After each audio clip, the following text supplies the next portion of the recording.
Today we decided we would talk about our own work. The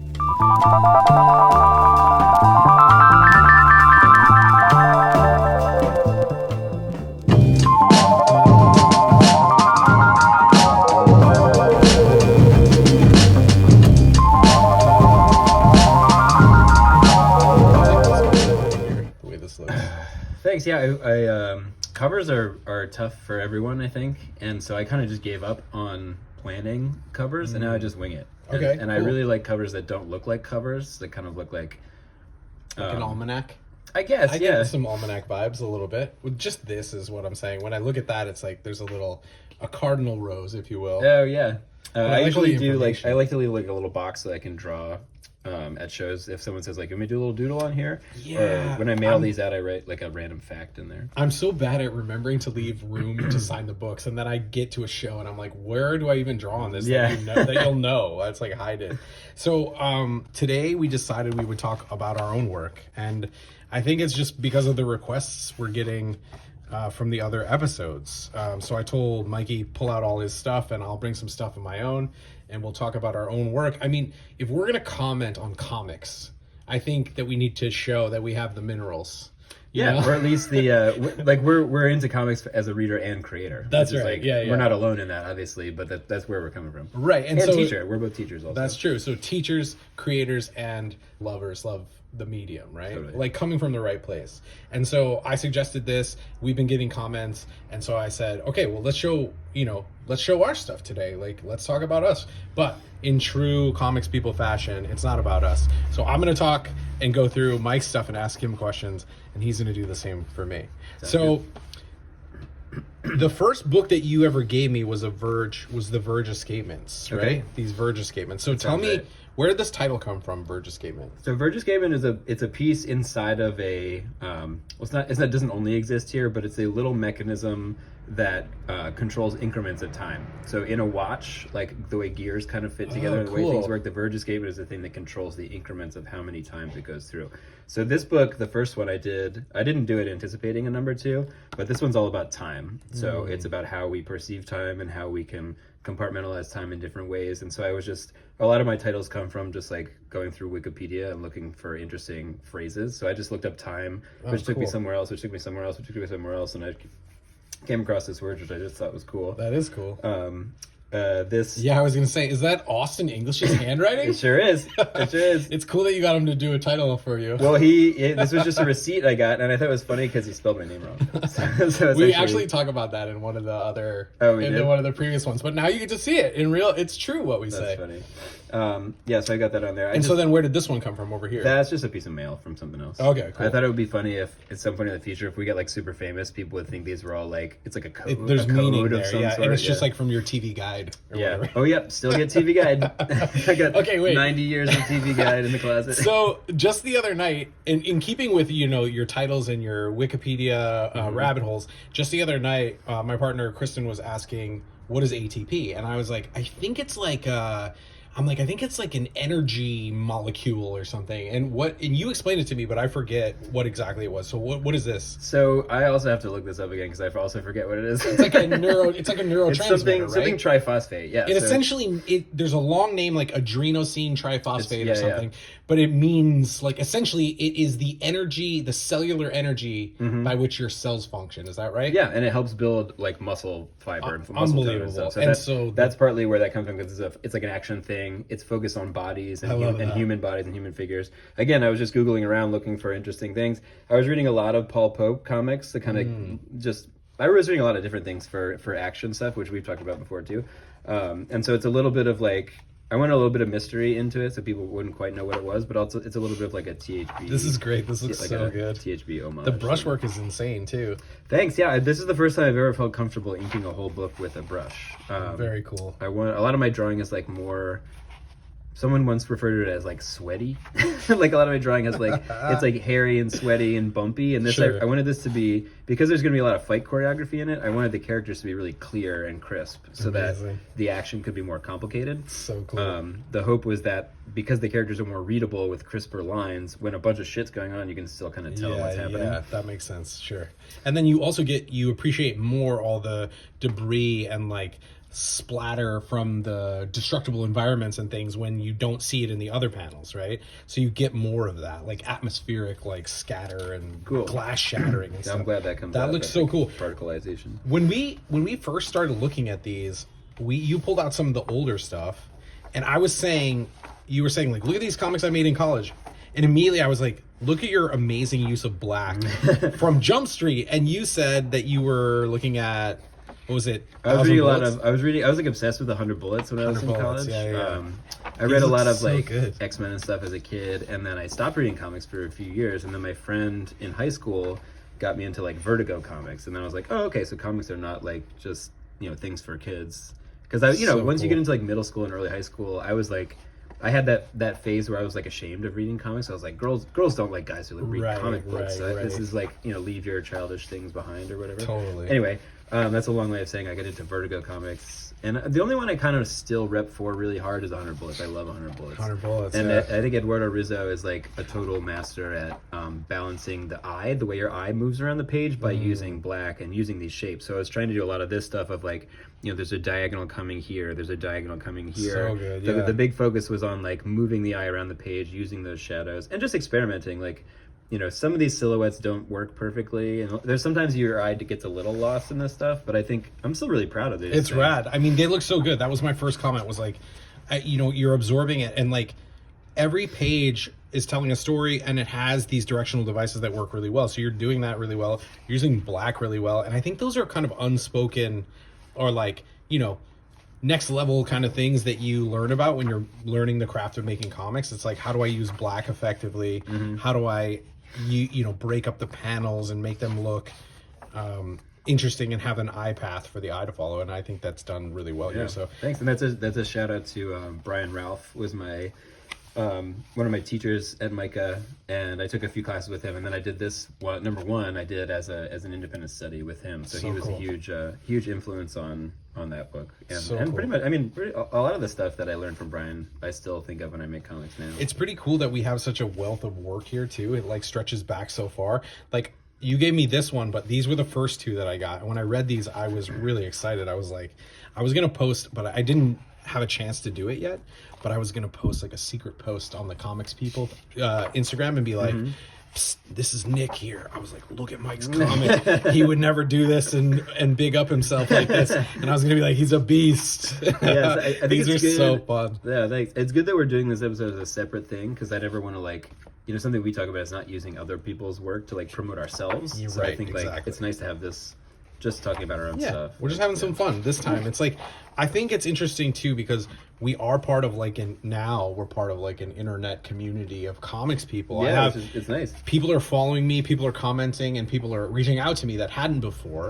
And so this is a way for us to kind of introduce ourselves to those people. I feel like you're going to hear us talk. You're going to see our hands looking at books quite often. And so now we get a chance to do a little bit of chatting about ourselves. So this is a different kind of format. This almost feels like a journal comic, because you have dates and names of this is the only sustained so this book, Nibble Nose, is a collection of short stuff. Cool. So this section here is the only kind of sustained autobio stuff I've ever done, and Tucker Stone at the Comics Journal asked me to do one of their weekly diaries sick. in February 2021. So this was kind of like hybrid teaching. So I think he was interested in hearing about what teaching online was like. So, you know, here's I'm on a Zoom with 92 second graders. We're doing a time drawing activity, and it also coincides with like there's some political stuff in here. You know, De Blasio, masks. Really happy with how this went. I'm actually so happy with how this turned out that I'm like, I can't do any more autobio. This is a perfect little, little slice of time. I drew this all just pen to paper. So I love this like looks so good. Just this like scratchy. This is fantastic. I watched The Conformist, which is a movie I was like totally dazzled by. And these feel like sketchbook pages. We were talking about sketchbook zines actually. As of this recording right now, our 4th episode is going live, and that's all about sketchbook zines. Yeah. And now I see that influence, like the love for the sketchbook kind of comes through on these pages. Like, it feels improvisational in a way, in the best way, right? Like it looks like what we hope our sketchbooks would look like, and then you're also doing like slice of life auto bio, which I think is awesome. It's a really great way to do it. Yeah, thanks. It wasn't something I had done before, and it's not really something I'd done since, but I'm really happy with how this turned out. I also wanted it to be funny, so I always think drawing, like, this is, I'm teaching the younger grades again now, and I feel like if you try to do this in too polished of a way, it's not funny. So like, but drawing a kid with his face on the ground and his arm in the air, like, if you just wing it and slap it on there, it feels more like little kids doing stuff. Yeah, I like that. And it has a funnier quality to it. I never thought about drawing little kids like that, but it makes a lot of sense. Yesterday, I was having, my repetitive stress injury and my wrist flare up. Mm-hmm. So I was like, what would happen if I drew with my right hand? Mm. And I was like, it's so interesting. Oh, look at that. This is great. There's me. So this was part of my mailer, the Botzinger Post. I read 8 Ball for the first time. I had never read 8 Ball before, so I tried to ape the style while talking about reading. That's a really good Dan Pussy right there. I tried to get them all those characters. Yeah, and Lloyd Llewellyn. Ghost World over here. Yeah, sure. But I really hated 8 Ball at first. Like when I was reading it, I was just like, this guy's so fucking annoying. I don't get it. What's the deal? And then I got into some of the weirder stuff, and I enjoyed it more. But I like when it gets Lynchian, right? Yeah, I mean nothing is truly Lynchian. There you go. Fair enough. But I do like Klaus's weirder stuff, and I'm heavily on record saying I don't like the other stuff. Okay, I didn't know that you were heavily on record. That's good to know. This still looks amazing, and I love all this stuff. Like, just this kind of like, again, I keep saying sketchbook, but that's what it reminds me of in the best way. Like, the drawing is so lively, and I feel like you're saying, like, if you're going straight pen to paper, you're going to get that more often than if you try to plan it all out and kind of thumbnail it to death. Mm-hmm. I definitely thumbnail some things to death, I think, but it's something I grapple with all the time. Like the drawings so like this is just pen to paper. This cover here was like, again, I'm just like, I don't know how to make a cover. Fuck it, I'll just start drawing some spaces and fill them in. But like the drawing quality here looks different than some of the pages in the book that actually did pencil and then sketch out. Right. So it's something I'm always like, you want it to be lively for some things and not for other things, but you also want it to be consistent. It's like how you sketch, what you sketch with. We should do an episode on this actually, and how the pencil drawing translates to what inking tools you're using has a huge impact on like the dynamic quality of what you're drawing. And even just the physical, like when you use a harder lead, you're making a groove in the paper where you go with your pencil, and then your pen, it's hard to traverse out of that ravine. Mm-hmm. Like the pen tip wants to go in the same kind of crease that you've just made with your pencil, so it can deaden some of that improvisation. Yeah. A lot of the stuff when I sketch it, I use the non-photo blue lead, partly because you can't really erase it, and I like that quality of like you have to build up the line. You can't just like put it down and erase it, put it down and erase it. You have to build it up. But that creates a much more polished drawing because you really have to build up that line, and then by the time the drawing's done, inking it is like a really precise, rigorous process, which I like sometimes and not other times. Yeah. Whereas if you do a really loose, like if you're drawing with a softer lead, that it instantly puts a dark mark down on the page. You can't put that much lead on the page or you wouldn't be able to see the ink. So you're drawing, it's almost like your first sketch becomes the thing, and most of the drawing is in the inking phase. I think the non-photo blue pencil rose to prominence when they were taking pictures, right? So that the blue lines wouldn't show up when they would snap shots of it. What I find with the non-photo blue, and it's Xerox like machines too, I think. Oh yeah. Anytime it's hit with a bright light, right? Like even a scanner, it'll knock some of that out, depending on your scanner and how fine-tuned it is. I just knock that in Photoshop. Yeah, I do the same. I threshold it usually, but for me, what I found is that the non-photo blue pencil is kind of waxy. It is, and it repels ink. It depends on what the ink is you're using, and it depends on the paper you're using too. I find that it repels ink, and then what so then that's a whole other set of challenges. So wait, so there's a few more books here, right? There's these little ones. What are these about? So these two I did during COVID. I did that one first, and I was like, during COVID lockdown, I just wanted to go see live music so badly. Oh, so yes. I would just like put headphones on, blast music, and then each one of these, I drew almost each one like, this is a page, that's a page. Each one is a separate thing. And this is also just pen to paper.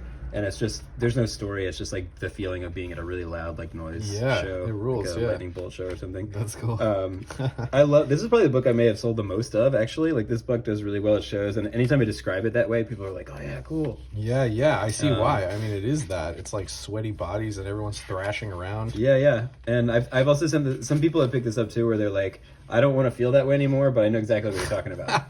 Where you just get like your ass kicked. Yeah, I don't need to bleed, but I do really, there is something that is just irreplaceable about live music. Totally. It's just like an energy beam that hits you right in the chest. Completely. And I had slowed down on going to shows before lockdown, and once lockdown hit, I was like, fuck, if I never get to do this again, I'm like gonna die or something like that. So I just want to do it so badly. This is very similar. This one's just about to go to the beach. Going to the beach and having your balls out. And it's like nude beaches. You know what I like about you? Like that. You use a lot of bodies, which I think is great, because I think in my experience of American culture, like, we're really afraid of our own bodies. Mm-hmm. Like, we think war is cool, like heads exploding is awesome, but we're afraid of our own bodies.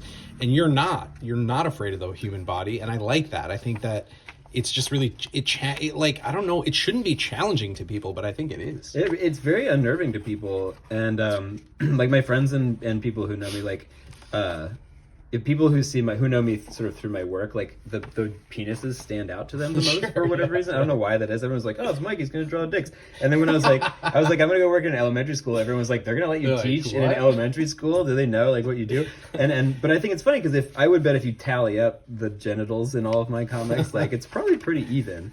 But I think it's just funny that people are so used to seeing certain things, or certain things jump out at them more. I mean, there are some more egregious examples of that. I just think men in general are afraid of penises. I think so too. So this page, like, I wanted it to be like, there's old people, there's maybe people who've had some kind of surgery, there's like larger people, whatever. So I really want it to be like something I'm hyper conscious of is like variety of bodies too.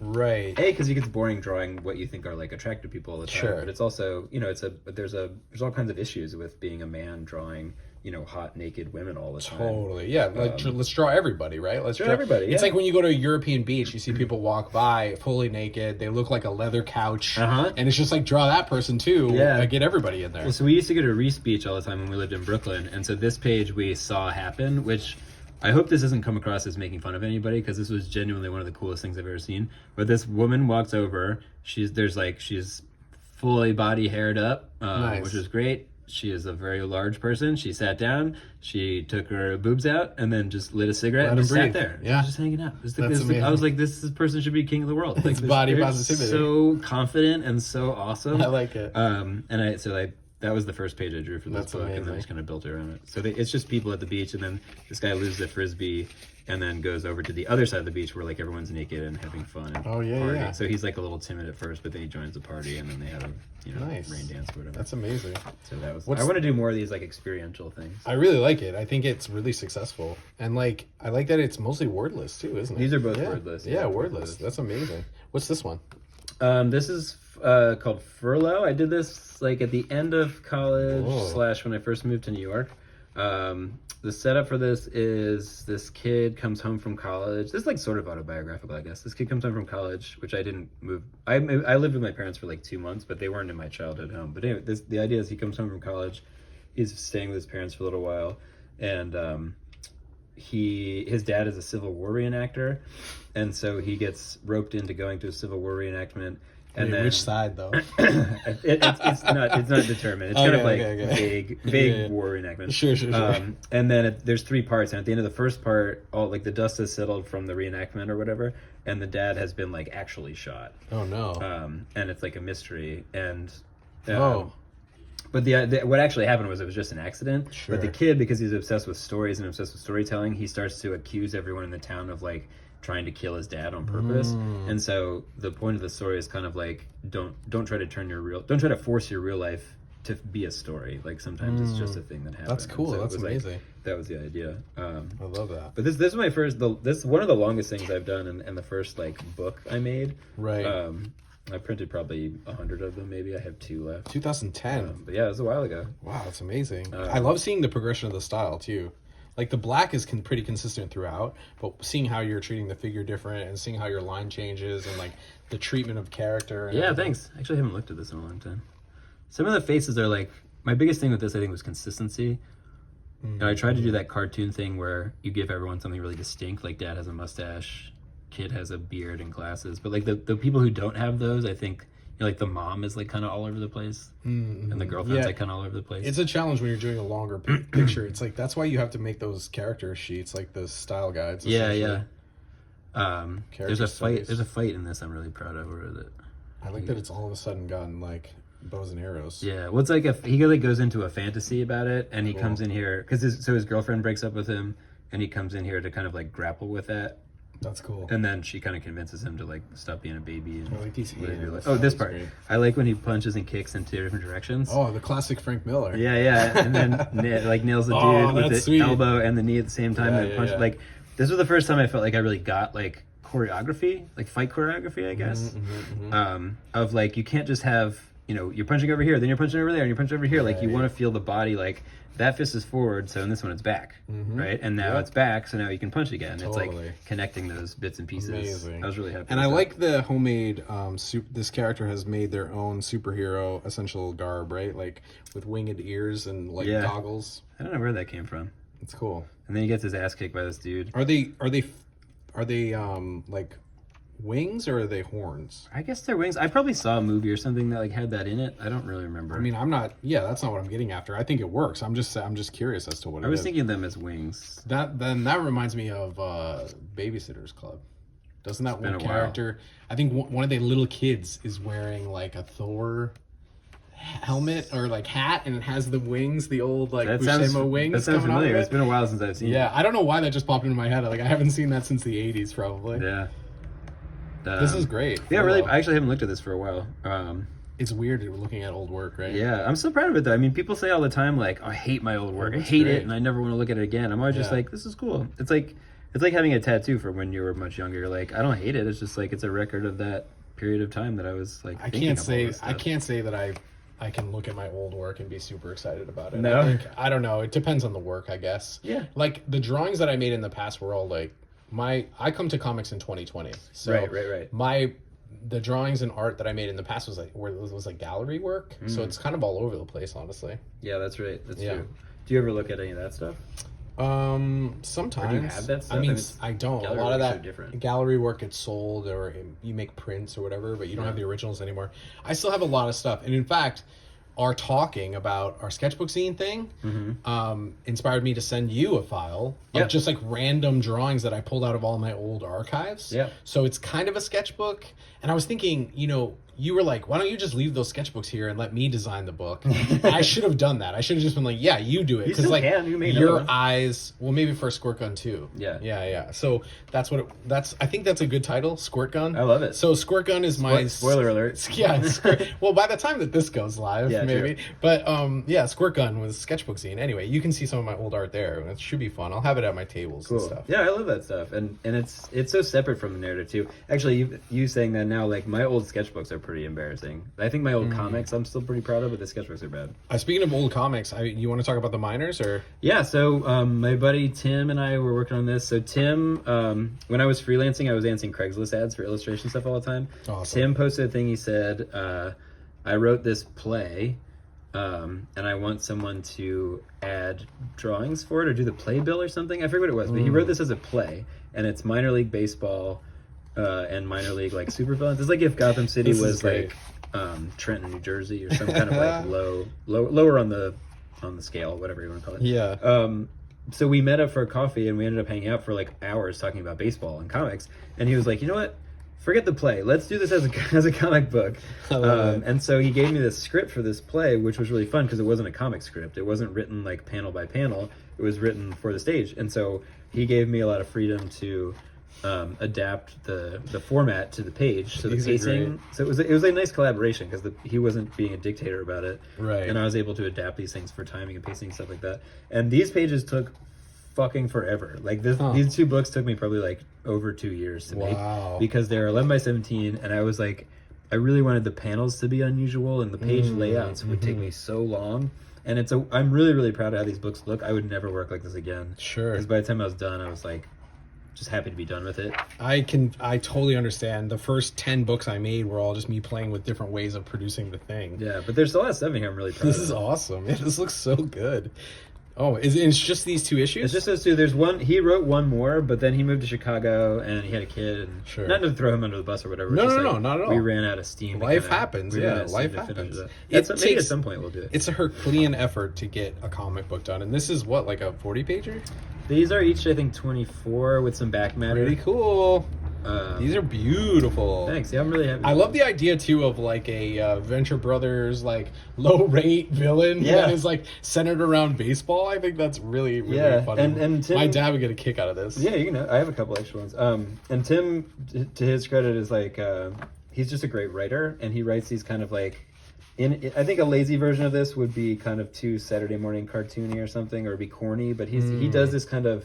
I don't want to call it corny because I don't mean that in a negative way, but he has this kind of way of writing that's corny but also really clever. Right. And they're funny. I think they're really funny. And we had this whole plan too. We were going to start, once we finished the book, we were going to pitch it to minor league baseball teams as a giveaway. So we could go to the stadium. And there's a gag where like cartoon. Yeah, there's a gag where a guy breaks out of jail because he has a big foam finger that has like a key in it or something. Wait, like which one is that? It's in the beginning of this one, I think. He's in jail. This guy gets imprisoned in the first one, and then this guy slips him this foam finger. So we're gonna see if that could be like a thing that they would make for us. We had this whole plan of like pitching people on a giveaway with comics involved. That's so funny. And I also just love minor league baseball. Like I love Major League Baseball too, but minor league is like, you know, there are probably more people go through the minors and don't make the majors than absolutely anything else. This stuff looks great, man. Thanks. Yeah, congratulations I'm on the good work. I'm really, I feel great about where I'm at right now. I feel like after this book, I was like, okay, I've arrived like to some plateau that I'm happy with. The stuff before it, I'm like, this could be better, but this stuff, I'm like, what if somebody else doesn't like it, that's fine. But for me, for my own personal satisfaction of having made it, like I wouldn't do anything in either of these books differently at all. I totally know that feeling where you're like, I've reached a place where I feel good about it. Yeah, I felt kind of like confident. That's great. It's like when you get over some kind of social anxiety and you're like, I can go to a bar and talk to anybody. Now I'm like, I can draw anything ever, anything I want to. These are fantastic, and I love when I got Verge escapement. Yeah, so there's all this like little stuff hidden in here, which I really like. Like here, you're listing some inspirations. Here we have like tools that you're using. So all the different pens that you use for the book, which I think people like that stuff. People like to know that. I mean, I love that stuff. And yeah, exactly. And just a little behind the scenes, like things you're listening to or watching. That I think is really cool. Books you're reading. This like box thing I kind of stole from some other people. Like I know like CF puts these little boxes at the beginning of Power Masters that has information in it. And I love how tight it is compared to the looseness of the drawings. And I've always loved stamping things. And there's some dates here. Yeah, and there's printing date. It used to originally it was like from when I made it, but now it's easier just to be like, here's when I printed it, because I print everything here now at home. Right. So because you print it, then it's like you have the date and it's tied to the edition. Then right. Yeah. That makes sense. You know, again, if we ever get super famous, you know, hang on to those early. Who's got the early dates? Exactly. Who's got Christmas Day? Who's got Boxing Day? Next level. Nobody needs variant covers when you have Christmas Day comic books. What would be a good holiday to have a comic release on? So here on the back of this one, though, we have this sweet Raphael. Which are stickers now. We got stickers. Oh, yeah, that rules. And then this is more like a what's appearing where and where it came from. Where it came from. Because some of those are from the mailer I was sending out. Some are from, because this is the short stories. That makes sense. Yeah, there's one from Comics Blogger. Shouts. A couple anthologies. Bubbles. Look at you. This is like, you know what's cool about this too? It's like in the art world, you would do like a CV of the shows you've been in. Mm-hmm. And this is that. It's like, it gives you a little CV of like where your work's been and what circles you're running in. That's so cool. You know, I noticed when I was editing some of these episodes that when we look at a thing and we're about to switch, I go, good job. Like to the artist, I say their name and I'm like, and that's really just comes from the heart. Keep it up, buddy. But I'm like, I'll say the artist and I'll be like, Floyd, really good job on this. Well, and so I say the same thing to you. I say, good job. I do that for my students too, I guess. Maybe that's where it comes from. Well, that's where it comes from, for sure. But I realized that I was doing this on every video. When we look at something, I'm like, Kate Beaton, good job. Yeah, really well done. Like, good. Like, and I mean it. Like, I'm not goofing around. Totally. Anyway. Nice. Yeah, so good job. Thanks, man. Pleasure. Feeling good. Let's look at your stuff. All right, so I just put out 14. That's the newest 14. one. But I brought tell people what we're looking at here. Issue 14 of Island. All right. I have 1 through 14 that I brought here to talk about today. Who's on the cover here? Floyd Tangerman. Blessed me with a channel favorite. I think we've talked about Floyd's work every episode. Probably more than anybody else, but it's a timing thing too. Yeah. Like not only is Floyd a beast doing cool stuff, it's his moment. But he's arrived. You know, he's like putting out tons of work and he's everywhere. So that's why he's been all across our episodes, because it's like a moment in time. It's a snapshot. Yeah.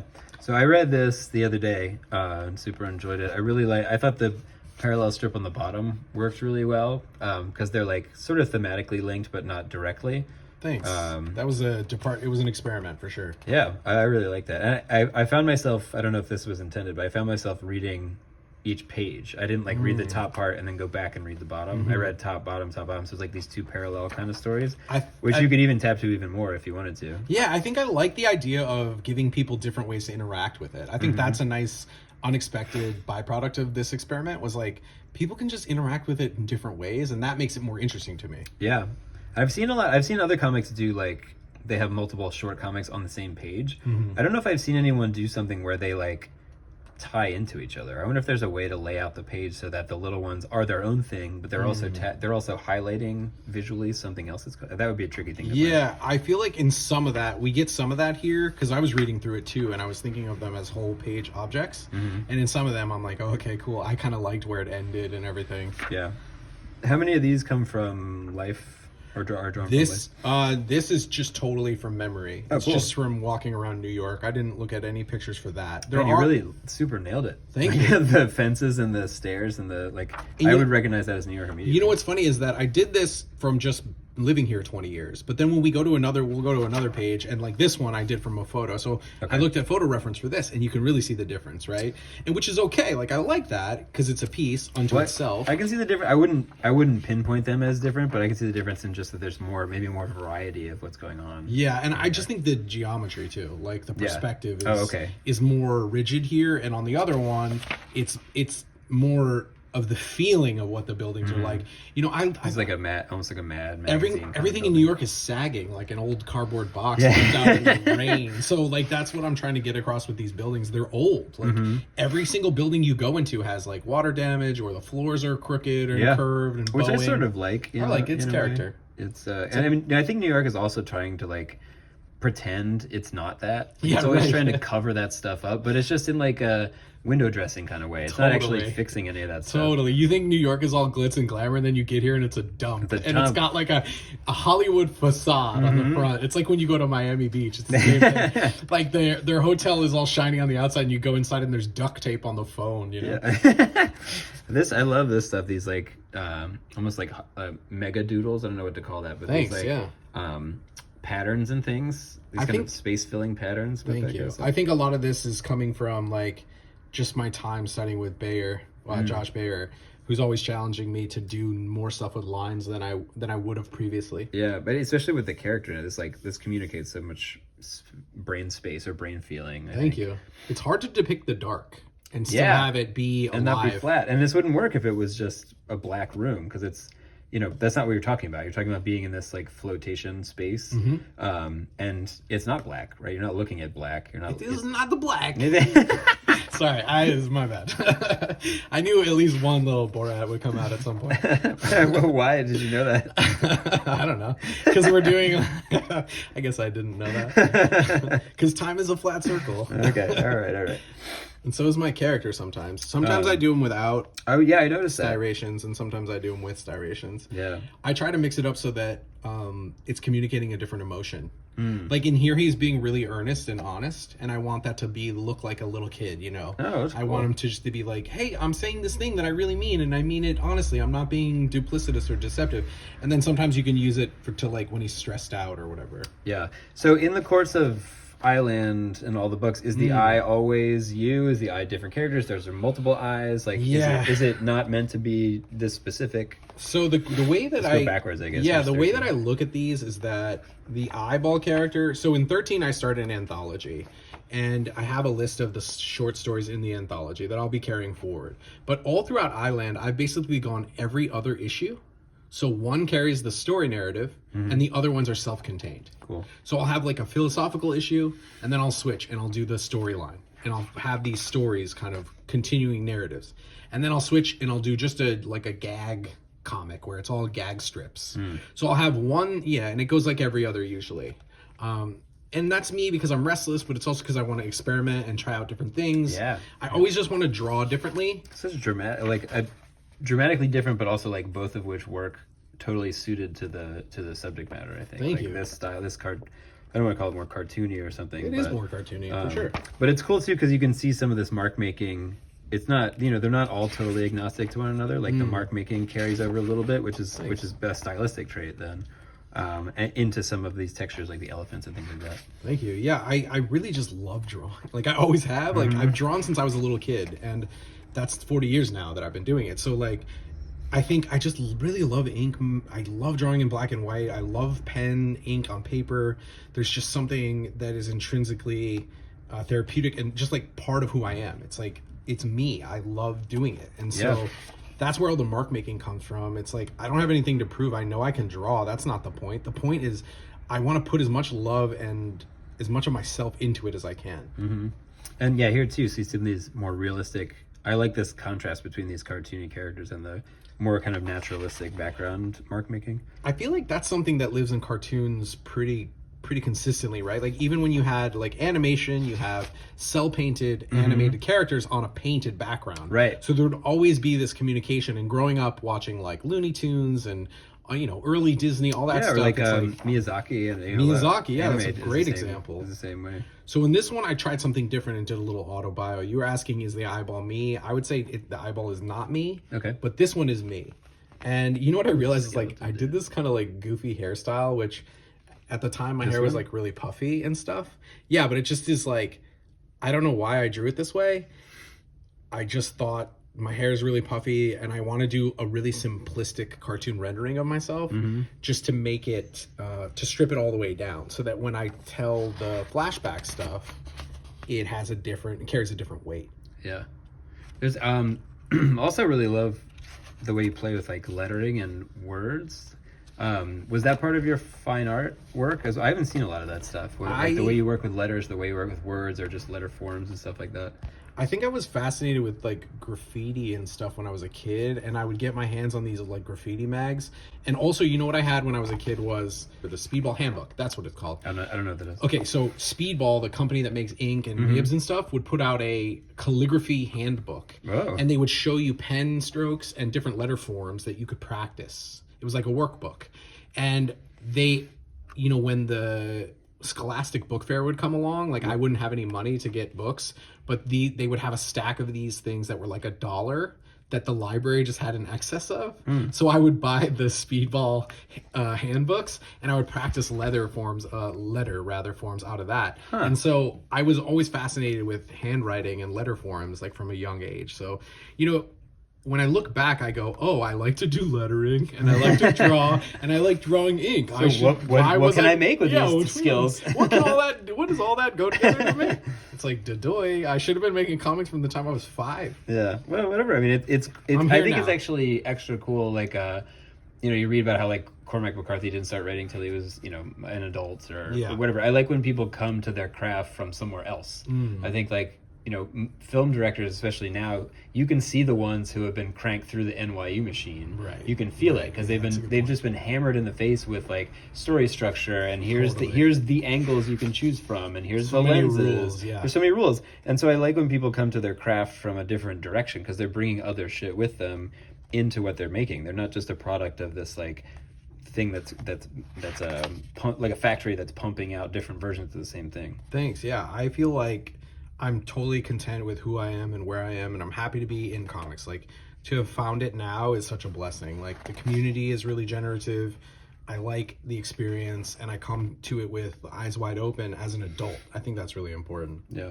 I put this "What Pen Is That" feature in the back of some of the comics because I like to draw pens, and I like to talk about what we're using to make the comics, which it's a discovery process. Well, this is kind of your way of doing like the little box, right? Yeah, like totally. Your version of that same extra info. Totally. Which I like this stuff too because I like things that feel like they're made by a human being. Yeah. And so I don't mind when comics break the fourth wall or whatever. Like I leveled that up for this one and did the back page. What pen is that? Which you made as a print, right? Which I did as a print by your suggestion. It was like you and my partner Kristen suggested me that I make this into a print, and I did.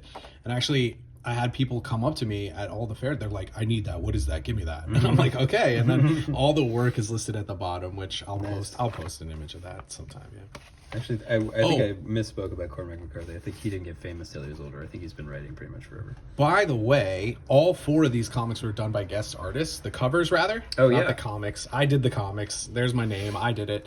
But I had a guest cover artist for all 4 of these books, and I'm so honored to have such talented people who are willing and able and, you know, so kind to give me work for my comic. Josh Baer, Floyd Tangeman, Steve Arnold, Corinne Halbert, like just great makers. Mikey's gonna do one, he says. Let's make sure he does it. So he says. Anyway, so this one, I just wanted to shout them out. No, it's great. They're awesome, and they work. They don't look like they're coming from some other dimension. Like they fit the world. This one full bleed. This one full bleed. Yep. Just for funsies. Well, that was the art that I got. Okay. When I got the art back, they gave me full bleed art. I always send them a template and I say you can do whatever you want. Floyd chose to do art that fit in the box, like the earlier comics that I did, where I did all mine like this, because for me, this was like a nod, this format, which I did the first like 10 books like that. This format was a nod to the old comics. It was like the old Mystics and Zips and like all the old books, and then that comes through. There's like this lineage of these old comics that have this like title card and then like a smaller picture. Even the Dark Horse Presents books looked like that. Yeah. All the old comics had this vibe going on. So every once in a while, you got to change it up. Oh, okay, gotcha. You know, so it's like I would change it up every once in a while because again, I don't. Number 1. All of the same is not interesting to me. You know, So here's the first one. Gotta have some variety. Yeah. So the way the strip starts is I create this character in 2019, and then the pandemic happens. And this book starts in 2020, and that's when I went in earnest. I mean, at the beginning of the pandemic, I didn't know if I was going to live another day. So I said, well, I'm going all in on what I want to do then. And that's where the comic started. And you can see I'm still struggling to figure out where my blacks go. Like these pages, when I look back at them now, don't even look finished to me. So when I reissue this and collect this, I might go in and just like fill in some spot blacks and just like tune it up a bit. But again, I'm not afraid to show me learning as the comic goes on. I think that's, you know, we everybody wants to hide what they perceive as flaws, and I'm just saying, like, come with me on the journey. Yeah, I left the pencils in. I was gonna say, this looks interesting. It's almost like an artist edition or something. Yeah, it's cool. I left the pencils in because here's what I'm saying I'm in this because I love it, right? So come with me and we'll figure it out together. Yeah, you know, and it's like I'm gonna show my mistakes, like and the process. And show that I'm learning as I'm going. Yeah, I mean, this is the first comic you ever made? It's the 3rd comic I ever made, but it's the first Island book. The other 2 didn't have anything to do with Island. Okay. But do you want to talk about those, or are those never to be seen? There's one that I'm still proud of. The very first comic I ever made was called Masters of Mankind, and it's about like an alien race that rules over humanity. I made it with Keith Mayerson. Okay. In his class, this is SVA. Fucking awesome. Thank you. And so if I picked this up at a show, or if like this was just on a rack somewhere, I'd be like, "Damn, this dude's been doing it." Like this doesn't look like someone's first comic book. Thank you. And you know the point here was that I really wanted to do this for real, so I was trying really hard. You know, like trying hard can have a negative connotation, but I mean I'm putting in the hours, and I want to put in the time to get better. I want to level up, and this was all of the love of the old Sunday strips. So I set this book up like a Sunday strip, and I just wanted to experiment. I wanted to do the old newspaper strip style. I wanted to do gag 3-panel strip style. I want to do a wordless comic. There's all this stuff I want to do in the form because I love it. So let's get into it. You know, I was like, let's go. And the starter pistol was 2020. And I was like, all right, if I might die tomorrow, then I might as well try to make as many comics as I can before that happens. That's great. And now, like you were saying earlier, you don't have a lot of the fine art stuff. You don't have those things that you made. You're going to have these things forever. Yeah. Like you now have a record, you have a tactile record of that time and the stuff and the artwork you're making. Part of why I love comics, you know, as the thing I want to make the most is like other people will have these things. They can throw them out if they want to, I don't care, but other people have them, but I also will have a copy of everything I've ever made because it's a way to keep the things that you've made. I love this panel. Why do you love this panel? I just like these characters. I created silly characters, and it's just very New York. There's like always these goons that are everywhere, and wherever you're standing, there's like 3 other people like, excuse me, excuse me. You know, they don't even say excuse me, but you know, for the sake of the comic. But I just love the little fish character and the frog character and the weird little alien character. I think it came out nice. And then that's a great Arnold, if I do say so myself. Arnold's from Total Recall. Oh yeah, when he's pulling that thing out of his nose. Totally. That's what the nasal swab felt like to That's me. Great. Anyway, so here's the story of Island. Shows up on my page one day, and I was like, we're best friends now. Okay, so then I start making the Island comic, which You mean the eyeball? Yeah, the eyeball. Yeah. So his name's Island. Oh, okay. And so they show up, and I'm really excited because now I have a new buddy. So I take them on an adventure, and then I start doing a daily Instagram strip. So I do 3 panels every day, and that's what becomes the next 2 books. And somewhere in there, I get an iPad, and I go, I'm going to draw on an iPad because I've never done that before. Yeah. It's not as much fun. So then I go back to paper, and it's been paper and pen ever since. Wait, tell us more about that. What's not as much fun about drawing on the iPad? I don't like it. I don't like drawing on the iPad as much. It has no tactile quality. I like drawing. I prefer to draw on paper. Yeah, because So I totally agree. I had never done it before, but I had to try it out. Now, I'm not a tool snob. Use whatever tool you like. You know, whatever gets you to the finish line, go for it. I'm never going to say that it's the wrong thing to do. Use the right tool for the job and whatever tool you like.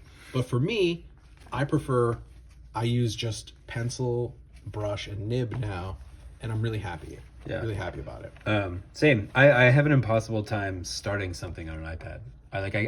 I can't look at a blank. It doesn't feel like a blank page. It feels like it's like, I don't know, clay or something. It's like I feel like it's this endlessly malleable thing, and if I put something down, it can just go. I have a real issue creatively with like the undo function, where if it's possible to undo something, I can't commit to it. It's part of why I like drawing in pen so much. Is like it just forces me to go with it and commit. Yeah. So I think this one was the first one I ever saw. That's the one I had on hand on the airplane, so I was proud of it because it was in color. Yeah. And this one's almost completely drawn on the iPad. Not the cover. The cover I did pen and ink, and I left in the red pencil that I used to draw it. Yeah, which I think works. I think it looks cool. Yeah, it gives it this kind of like fidgety quality. Thank you. Yeah, it just looks like a drawing, which I like. And then I did this all analog, so all these colors are marker, Prismacolor markers, and colored pencil. Did they stop making those Prismacolor pens? I don't know. Or Copic. Maybe Copic stopped making markers? Copics I find to leak a lot, and so I haven't had good experience with Copics, even though I know the internet loves it. This was all pen and ink, and then it goes into, this is all iPad. Okay. Were these drawn in red, or did you convert them to red? No, I drew them in pink and, fuchsia and magenta, and this is all digital. It still has a pretty tactile quality to it. Thanks. Trying to just tilt it so we can see Yeah, it. yeah. I mean, I was just trying things out. It's like my process is one of discovery. I'm trying to do new things. I can see my neophyte like blocks of text. Chris Claremont. Yeah. I think it actually says it right there. Oh yeah. Sorry for all the text. I've been reading Claremont's X-Men. Oh yeah. Was that for a comic club? Yeah. That's funny. Yeah. And trying out different backgrounds and just I'm doing that thing that people do on internet cartoons, which is like repeating the same panel. Yeah. Which I don't think I would do again, but I wanted to try it just to see. It's like part of the cartoon language. So I was like, can I pull that off? Yeah. You do that in like real animation. They'll use the same cell over and over and over again. It's a thing I don't love. This works fine because it's a simple drawing, but when you see like 4 panels in a row of a guy sitting in a room. I've totally done it. Yeah. But if it's a guy like sitting in a room having a conversation, like you're gonna move a little bit. Yeah, like totally. even if the drawing, like I would rather the drawing be inconsistent because it feels more real than it be dead and still because that feels off. It feels fake, like you copy and pasted it. I don't. You know what? Like I would never make that same page again, but I wouldn't have been able to say that if I didn't do it once. Sure, so it's like I've done it too. I'm totally happy to make mistakes because that's how I learn. And so. That's why I'm saying, like, someone asked me today, they're like, you put out 10 books in a year? I was like, I started when I was 40. I needed to show the community that I have the right intention. I got to get my reps in. I got to show up in the right way. So this is me putting in the effort to say, I'm here with the best of intentions. Let's go comics, go Team Comics. Which I've heard you talk about that before too, which is this like earning your stripes kind of thing. Which is cool because it's like it shows that you're really putting in a lot of effort. School. But I think it's also funny because comics is like the least judgmental of the medium. Like no one's gonna be like this fucking newbie. It's me judging me though. Yeah. So it's like I know that. So it's like that's the way that I was brought up. Is like you got to earn it. So you got to work hard to earn it. And like which is great. It is what it is. I mean, it's just this was super fun. I had a lot of fun doing this. Yeah. So you handed me this on an airplane on the way to TCAF. That was like how we first met. And so when I first flipped to this page, I was like, oh, this is cool. I like this. Like this panel I like a lot. It's like this Thank you. That was the first thing that stood out to me is like, oh, cool. There's some interesting stuff going on. I'm trying, yeah, I was trying things out, and it switches from pink and like fuchsia to orange and brown because he drinks this like mushroom milk, and he tripping balls, so it like changes the color of the whole book, which That's I think cool. is interesting. Yeah, that is cool. That's again intentional color. We talked about it one point or something else. And it's just like I want to experiment. I want to see what's possible, what I like and what I don't like. Yeah, and anything, literally anything is possible in these things. Yeah, so go where the river takes you. Yeah, I haven't seen. So what's next in 15? Do you have? So 15 will pick up where 13 left off because I'm going every other. So I will continue the ongoing narrative. It starts at the end of 2, and then 3 and 4 are narrative, and then it goes every other book about. He just goes on a journey. Essentially, in the first book, you see him stressing out about the state of the world. So then he goes on like an introspective journey, which leads him down a rabbit hole, essentially, and then onto this fantasy adventure. So my character is always walking in between worlds. Then 1 foot in the real world and 1 foot in the dream world. And as they walk through dreams and fantasies, they're trying to figure out and make sense of it all. Yeah, and I think it's cool that it's not like over-explained. You don't have like, there's not like this 30-page intro of like, and the eye wars of year 7 square 9. Totally. There's no lore, no bearded man reading from a dusty book. But it makes it more fun because it feels like you're just plopped right into the middle of the thing. Well, I know that it's hard to pick up a series in the middle, but I tried to design all these books so that no matter which book you get, you can get into it. And that's probably easier said than done, but I think I did a decently good job of it. These are cool. The knocked out, the white on black. Did you draw these white on black or did you flip them? No, I drew them white on black. Cool. Yeah, thanks. Yeah, I love this character, and someone was like, "Oh, it looks like Gritty," like the Philly, and I was like, "Oh yeah, I guess it does." This book does great in Philadelphia, by the way. Does it? That's funny. And these look cool on a rack at shows too, because they're so colorful and it feels cohesive, but it doesn't feel daunting. Of like, oh, I got to pick up in the middle of I left this little bit of blue here because this is the first appearance of the porcupine, who comes in on that. You were showing that bit from 13. I think. Yeah, I think it's 13, or maybe it's 12 actually. And so the porcupine starts in 2 and comes back in 12. Nice. And so then we pick up this adventure of where the porcupine's been, and that story will continue in 13. It's like your version of One Piece, where like a character shows up and then 8 years later, that's right, appears again, totally different. I am gonna try and take this as far as I can, so we'll see how many issues I can achieve in my life before I die hunched over at my desk. And then we'll get the anime series. Yeah, this has been really fun. I think for me, I need a format that I can do anything in, and so that way, and this is this character, but I also need a focal point. Yeah, because if I didn't just have... Is that the book? The focal point of the book? The title. As long as I keep it Island, I can do anything I want, but it focuses all my disparate kind of like thoughts and all my weird exploration, all that stuff. That's interesting. I'm kind of the opposite, where I'm like, here's the thing, that one's done. Now I need a new thing, and it's going to look different, and it's going to be different colors, and I'm going to draw it differently, and like, but it's 2 different approaches to the same idea, right? You're stuffing a wide array of ideas into one format, and I'm kind of splitting them into different things, I guess. I really love your work, and I'm so happy that we met when we did. I don't know what possessed me to reach around the seat and hand you a comic on the plane, but I'm really glad we did. Me too. We had fun in Toronto. Yeah, Toronto was great. So immediately we part ways from the plane, and I don't know if I'll ever see you again.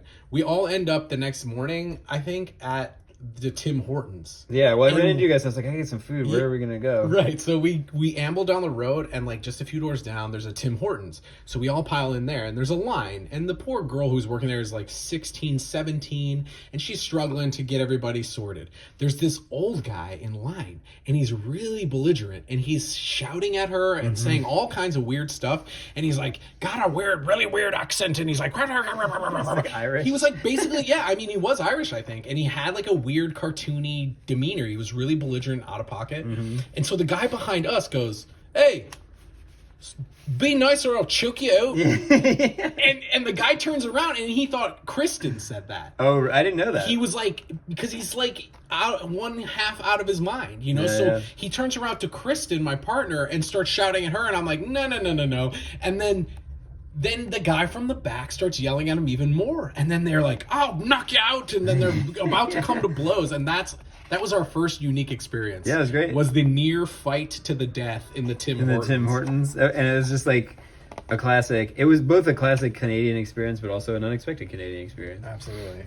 Forged in the fire. But yeah, handing someone a comic book on an airplane is not a thing I would have ever done, and I'm really glad you did. Well, I saw you drawing in your sketchbook, and I was like, whoa, that drawing rules. So it was, you know. It was fate. We were destined to meet. Ambassador of comics, you know. I want to be out there spreading the word. Yeah, hell yeah. All right, well, Sweet. This was fun. Yeah, that's our stuff. I got to see work that I had never seen from you before. Me too. So I've pretty only excited. seen 4 or 5 of these before. I'm pretty excited. Yeah. Like, all your work is amazing. Thanks, man. You too. I'm proud of you. Thanks. I feel like we're both like really going 100%. Good job. Good job. Good job.